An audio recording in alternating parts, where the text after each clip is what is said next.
That's funny. I'll wear a baseball cap and a mask, and all I have to do is talk, and people will know. Yeah, it's like, what?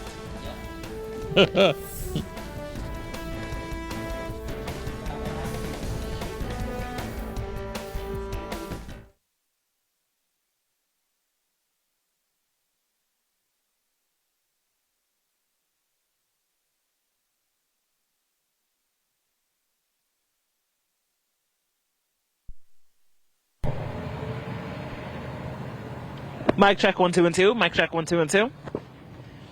Coming up, I have some tips from the experts on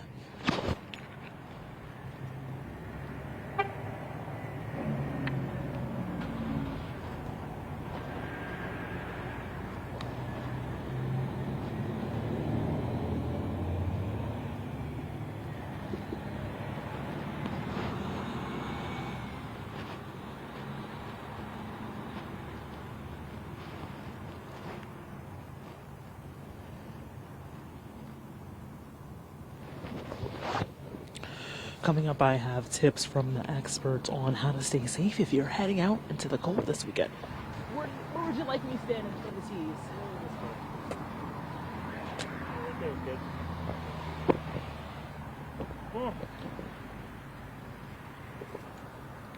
And so for the intro, I'll probably just step completely out of the shot, and if you want to do like a just yeah, that's good enough for me.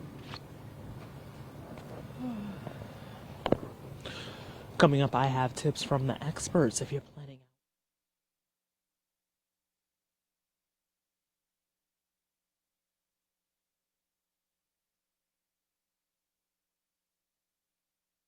Did not see that. So team coverage box is off the top.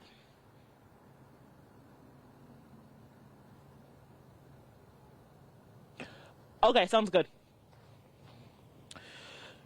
Coming up. Oh, it's okay.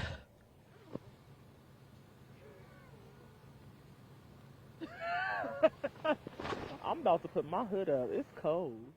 Oh my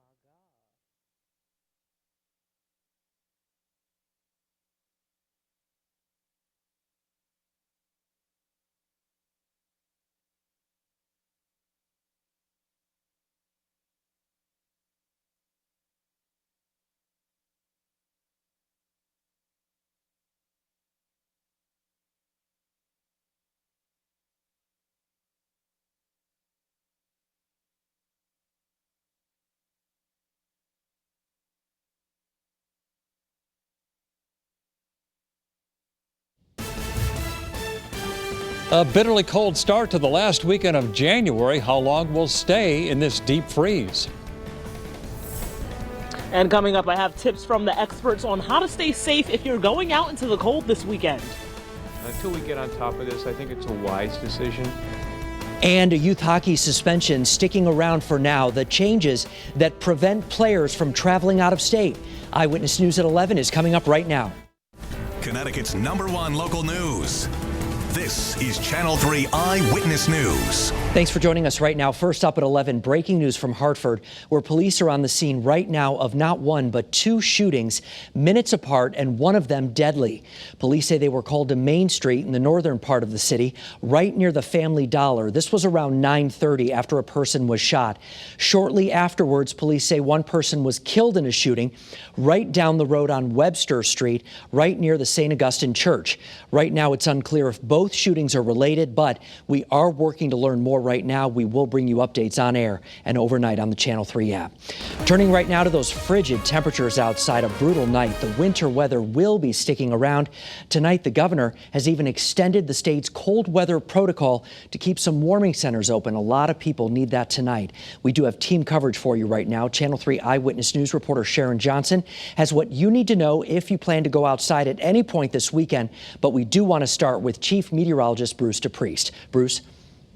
Well, Mark, I'll tell you what, things will get better as the weekend goes on. The cold will ease up, the wind will die down, but for now it's still bitterly cold out there. We still have a weather alert. It's a wind chill advisory for Litchfield County right up until 11 o'clock tomorrow morning.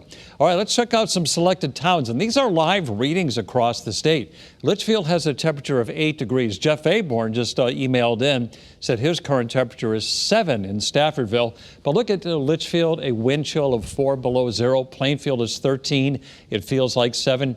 In East Hartford, it's 12. It feels like 4 degrees. And in West Haven at the University of New Haven campus, 14 degrees with a wind chill currently of 7 degrees above zero. And we still got that northwest wind out there, which is fairly strong, an average wind speed of 18 miles an hour in Groton, a 16-mile-an-hour wind in Waterbury, also into Bridgeport, and that's creating those sub-zero wind chills. So at midnight tonight, going into Saturday, we're going to have wind chills anywhere from 5 above to 7 below across the state. And even tomorrow morning, wind chills will generally range from 0 to 10 below. But then as we go through the day tomorrow, wind chills come up a little bit. It's not going to be warm by any means, but notice as we go from midday and beyond, we're going to see wind chills that will actually go above 0 to 10 above. As far as temperatures go on the thermometer, 5 in the morning, reaching 20 to 25 during the afternoon. We'll say 23 inland and breezy. Now it's going to be breezy, not as windy as it was today and not quite as cold either. We only had a high of 18 degrees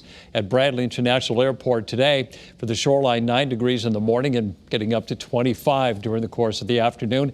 And Sunday is going to be a little bit better, but some clouds are going to move in on Sunday in advance of our next storm, and new information on how that storm could impact the state early next week. It's all ahead in the early warning forecast. Yeah, that has our attention, Bruce. We'll see you in a few minutes. Thank you.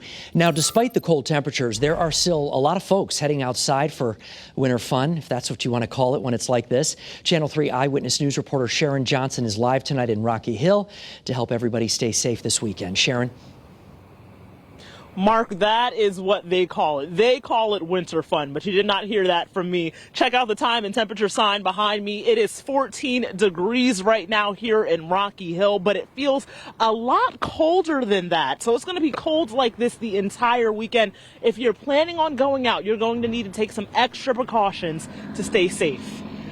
So I'm wearing like 2 pairs of socks right now, 4 layers of pants, and 5 layers of shirts. Mount Southington ski instructor Zachary Bates spent hours on the slopes today, but he says he is used to the frigid temperatures. Bates and his co-workers say having extra layers makes a huge difference.